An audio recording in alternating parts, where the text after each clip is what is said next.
Hey everybody, this is Oliver from Blue Liquid Labs. This is the first video in a series of videos I'm going to be doing on machining, covering some topics that I just haven't seen covered before. Maybe this is out there, maybe everyone knows about this, I just haven't seen a video on it. I'm going to be talking about using a technique of doing an inside chamfer on a relatively small inside hole, and I do it with a center drill, right? So the operation flow I do is I do the center drilling operation first, just to spot a hole for myself. I'll use a drill to go in there, and then you notice there's a tapped thread in here. And before the tapped thread, that's where I'm going to come back with the center drill, and I'm going to offset the center drill upward a little bit, just so I can make the lead in for my tapped hole, right? Before the tap even goes in there, I'm making a lead in or inside chamfer, right?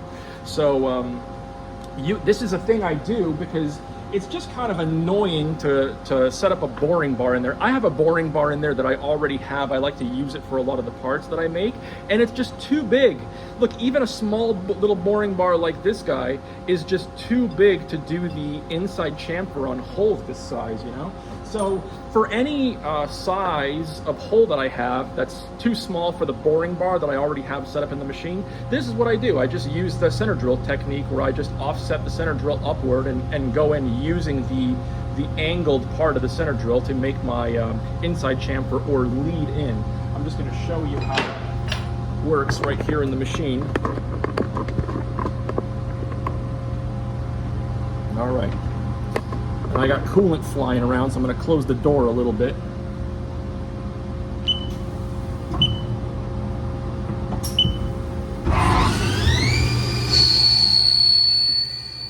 So we're just facing off.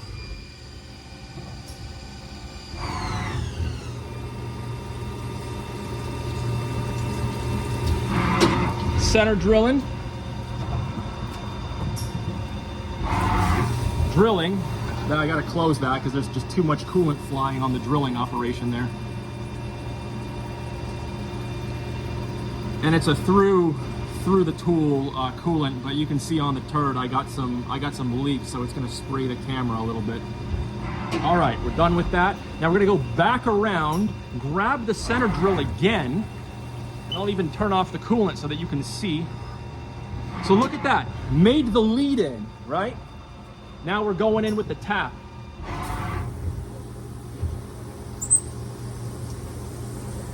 Bottoming tap through coolant. Done.